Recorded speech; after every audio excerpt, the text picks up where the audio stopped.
So I'm thankful for having invited over here to give my perspectives of how to improve employability of students. This is one of the very, very important aspects of today's academic sector in India. Now, why do we need that? This is actually the essence of a survey called National Employability Report by the industry corporations.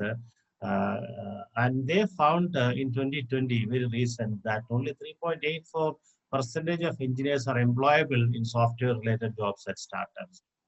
And in specific areas such as AI, machine learning, data engineering, etc., only 3% of engineers process new age skills. Okay? And in comparison to us, US has 4 times more engineers with very good programming skills. In fact, you should remember that the US is 3 times less than us in terms of population. We are 3.5 times bigger than US.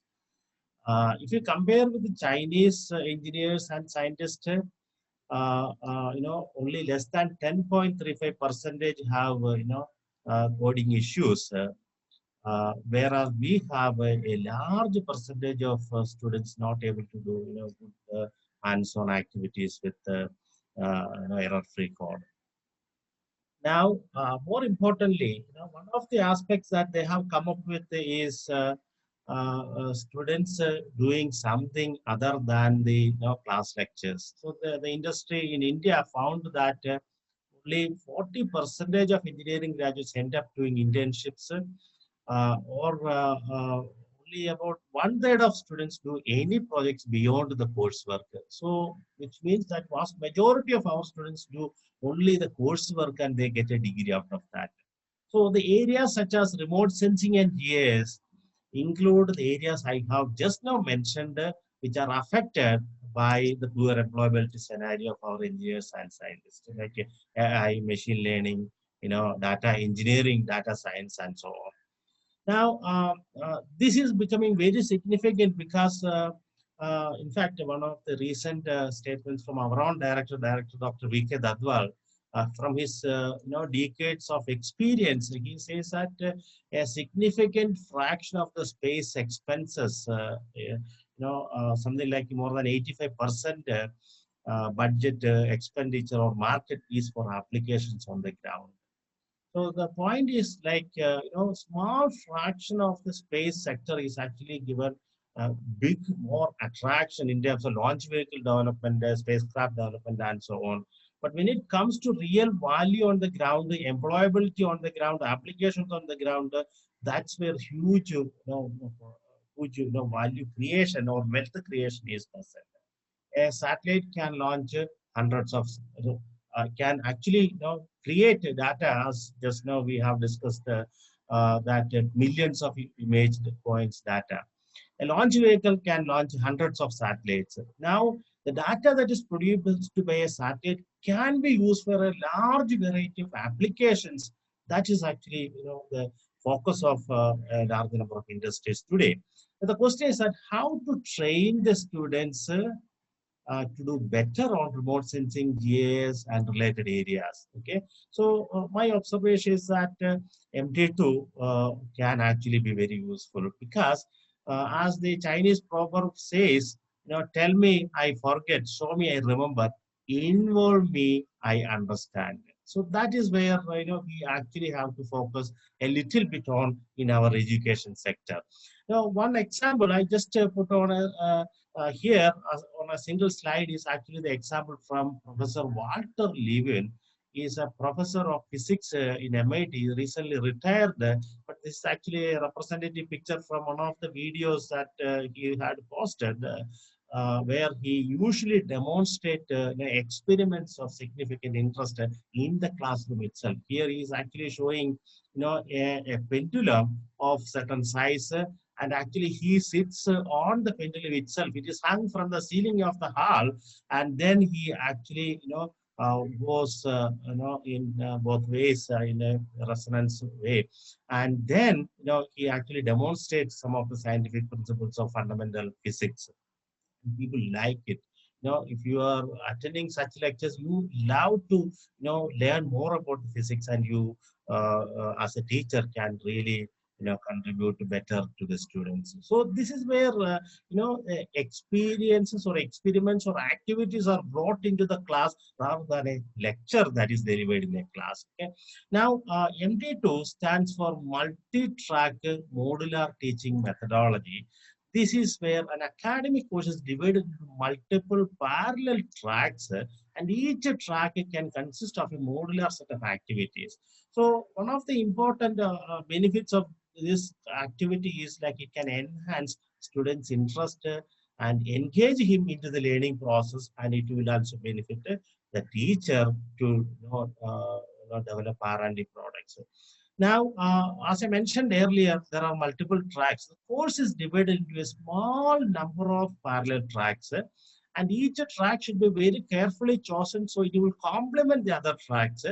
And depending on the needs that you identify as a teacher, the track shall be identified. So if you want a teacher, if you want your students to develop a certain skill set, you can define a track for that. And the diversity of tracks will help hone the right skills for your students. You can have optional tracks or mandatory tracks as you actually find it necessary. And within the track, you should have several adaptive modules of activities. This is not like sitting in a class and attending the lecture, but they do certain activities. That some of these activities can be very simple, but it can be complementing the lectures that you deliver. You can give flexibility to students by having optional modules and optional activities. It's very simple and very effective strategy. Usually the track one in this class is actually a lecture track, where the syllabus defined in terms of modules, units or chapters can actually be delivered in the track. And in parallel to that, you define certain activities. For example, maybe you define track 2 as a GIS dataset collection activity. And when you do a GIS dataset collection activity, what happens is students get different stages of development. Module 1 does some sort of a data set, initial data set collectivity, then a specific kind of data set collection. And at the end of the course, as you pass several modules together, they would have done quite a good amount of work in data set collection activity itself. Now, another track, maybe you will do some sort of interesting experiments inside classroom or outside classroom or on a field experiment. You may define a few modules. So these modules can actually enhance the learning that you try to deliver in the lecture track that you do. So when I did, in 2012, I have done a seminar track. This was the first time that I have formally started this. And I also have asked a track 3 with the wireless mesh network testbed development. And this testbed was deployed in one of our buildings for students to learn how to build real world testbeds. But subsequently, I tried, improving that with the 4 tracks, where track 2 was actually for a paper writing preparation, because many of our students were lacking the skills to publish papers. So I had created a track to train them to prepare a write-up that they can use later for their own publication requirements. Then another track was actually defined track 3 for testbed development. They really build a network testbed to do real world experiments. In fact, what we have done in 2012 and 24, 2012 and 2014 are actually now available in markets by some of the companies. You might recall wireless mesh routers that is now available in addition to wireless routers for home purposes. It was not available at that time when we did in our classrooms. Now, one track I have defined in 2040 for research project where they do simulations or theory or even experimental evaluation with the results with the optionality for publications. Now in 2016, I have customized the tracks for building and a third track for building an R&D prototype, which was essential for our research group to submit as part of a DST project. So they not only developed a prototype R&D system in various stages, different modules, but also I have asked them to create documentation as part of another track. Now, the reason for creating a separate track for documentation, in addition to having part of the original development track, was helping students to understand the importance of documentation. You see, otherwise, what happens is students will develop some programs and they will just throw the program away without having proper documentation available. Having a track separately defined for documentation, they were able to realize, yes, this is a specific and important activity and they have to learn. So that way, you can communicate the importance of certain activities by defining that as a separate track, even if that is a very, very small track with a few activities. So they not only developed a prototype research system, but also their documentation in as part of two tracks in addition to the lecture as well as the research. Now, you can define appropriate tracks for your courses that can substantially complement the lecture track you do. Say GIS software development track. This is bigger than an assignment because it runs parallel to the course over a period of a semester, quarter, or a year-based course. You can actually carry part one in one course and part two in another course. So if you do a master's program and you are teaching a part one course in first semester and part two course in second semester, you will be able to continue the track into the second semester. So you will be able to make a substantial contribution to the software development activity with the help of students trained in that track. Literature survey track seems a very silly track, but I find this very, very value adding track for our students, especially if they do in a course to have significant benefit when they do come for the final semester project. Even if I example a data collection track, as I mentioned once before, data collection track is a very important track where they help to learn data collection, because they will be able to spend some time over the entire semester with the different types of data collections. Eventually they will know how to search and find data, how to classify the data collection, what kind of specific kinds of data sets are available, and how to use them for their further research. If you do this kind of a data collection track in the first or second semester of a master's program, the benefit will be seen when you are supervising them for the project in the third or fourth semester of master's program.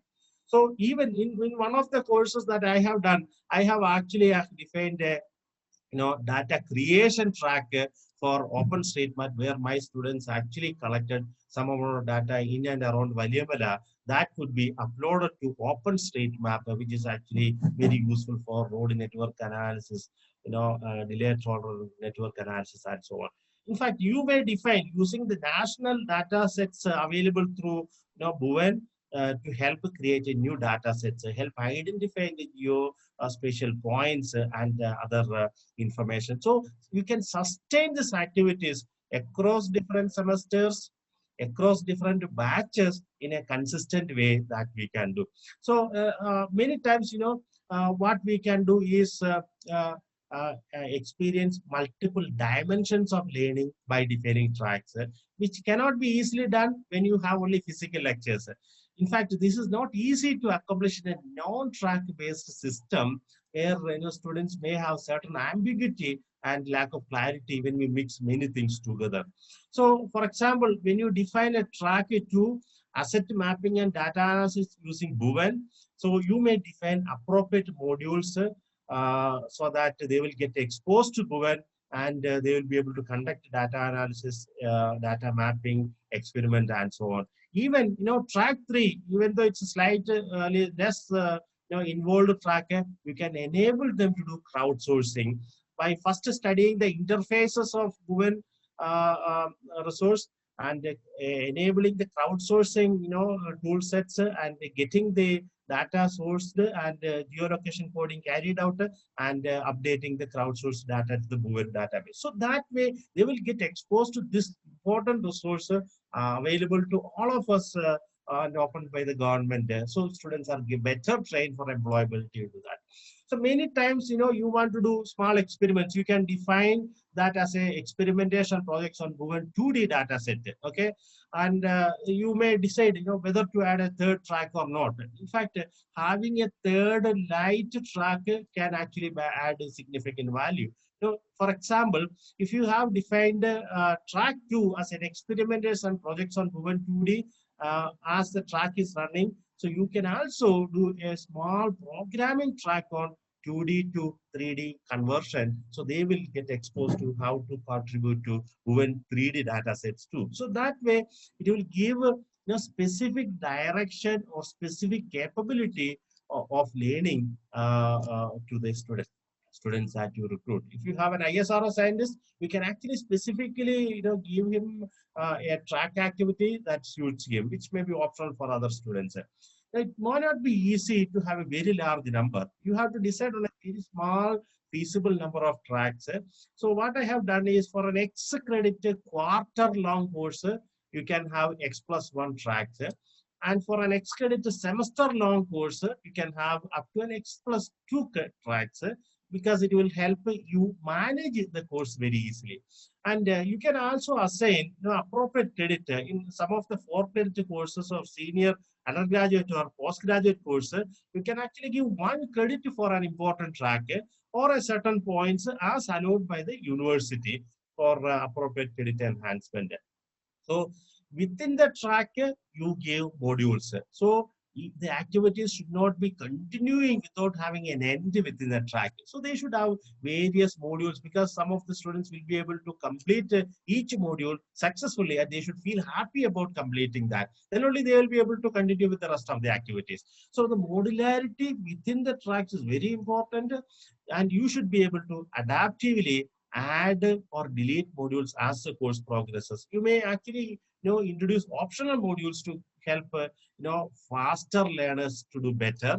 While many of the gifted and talented education system in the world, particularly in the US and Europe, students are allowed to learn at their pace. So that can be easily accomplished in a multi-track modular teaching or MT2 system. Now, as I have mentioned earlier, some of the modules may have a dependency. Say, for example, only when you complete certain modules in the lecture track, you should be able to allow them to start a prototype building activity. In fact, for me, only after covering certain portions of the lecture track, the prototype building activity could be done. So that is what is called the synchronous track. For example, only after completing this module, say M1, the M1 of track 2 can M1 of track 2 can be done. Only after completing M1 of track 2, M1 of track 3 can be done. So that way you may have synchronous or asynchronous. For example, so the track 1 here has modules which may be asynchronous and not depending on the capstone project track that you may be defining, or the literature survey track that may not have a dependency. But small GIS experiments may have a dependency on the lecture track. So that way the modules may be synchronous or asynchronous depending on their knowledge level required, subject that you cover, and the definition required. So I found that this will improve the quality of teaching. It will enhance students' engagement with the subject. It will give very good understanding on certain directions of the course. Students' confidence will be much better. And more importantly, when they do real-world activities, their fear to apply their knowledge will be removed too. So that's how we can actually improve the employability of students. And for teachers too, the teachers should have good exposure. And if you do not have good exposure while using MT2, you will actually better and faster in teaching that particular subject. So if you practice MT2, you are forced to prepare better and go ahead with the teaching. So there are many possibilities for introducing track-based teaching in team. One is that you can actually create open source software development. As I mentioned earlier, multiple courses, multiple student batches, and multiple years can be used for a teacher to develop a software module to accomplish. In fact, LIDAR software development in one of the current tracks on computer architecture, we have a project track where students are actually developing radar for automated development. And in fact, temporal flood map variation. Now, floods happen over so many years, and how it varies over decades is a very important thing. We have huge amount of data now opened up by the government, and this is a time that as teachers we should be able to give our students this information, so uh, uh, so that they will be able to benefit. Now, in fact, there are so many possibilities. Hyperspectral remote sensing track where they are exposed to hyperspectral experiments, data sets, and do 3D object detection, algorithm development track for forest fire detection, and so on. Deep learning, in case if you are taking a GIS related course where the curriculum is not covering deep learning, then you can create a track for supplementing that information. Decision support system, it's very, very important system for many of the GIS based applications. Flood modeling and early warning track. So you will be able to appropriately create a track that suits your needs. So your students will actually develop a better capability for employability. So in summary, multi-track modular teaching helps multiple dimensions of learning, defines a course into multiple parallel tracks. Each track can have an adaptive set of activity modules that will be very useful for students. And some tracks can be very light, some modules can be optional, and some modules can be challenging where they may have an open-ended activities too. So the teacher will also be developing himself in the subject if they are not already good in the subject. So that's also very, very important. So let me close here as we are already 10 minutes later. If you have any questions, you can ask me now, or you can actually email me at this email address. So the way how this technique can be effectively used as described in this textbook based on the instructions of the MHRD officials who asked me to write this up and put it in some sort of a book. Thank you all. Thank you for listening, and thanks the organizers for having given me this opportunity. Any questions? Any questions from the participant side? I have one question. I'm Padmavati. This is regarding the faculty. So before we put these courses and things tracks into for practice for the students, maybe the faculty should first experiment on the data that is there. Is there any availability? I heard there is Bhuvan data, but where can we find this data, and how do we verify whether that our algorithm or these things, whatever we have done, is right? Do we have the ground truth and other information? Yeah, this is a very important question because we have opened up a lot of data sets. We, in the sense that Department of Space, Government of India, and so on. But still, many of our faculty members and researchers are not aware what is available to them. So one of the important methods that you can ask about Bhuvan is to contact NRC. In fact, Dr. Viket Adwal and Registrar Professor Krishnamurthy, uh, were actually leading that center, played a major role in opening up the data sets and making it available. Now the NRC center is headed by the current officials. They might be able to give. They have a, I think, public interface to contact and get that. And they may even have the data sets available. When I just looked up, Bhuvan data set sometime back by visiting their website, I was able to access a lot of information about the status of some of the projects they have carried out for the Mahatma Gandhi National Rural Employment Guarantee Program and so on. So they have already opened up through their web interfaces in the form of downloadable or accessible through the browser. But other data sets that you do not know can be defined as a data set collection track in your course. Students and you together can actually develop over a semester. So you will be surprised by the amount of data that students will collect over a course. So by the end of the course, this question will be more satisfactorily answered than how I can answer this. So second question, whether you need to experiment with the data set or not. yeah, for doing this kind of courses effectively, the teacher has to have certain experience. But that need not be on the first time when you offer this course. Okay, let me give one example.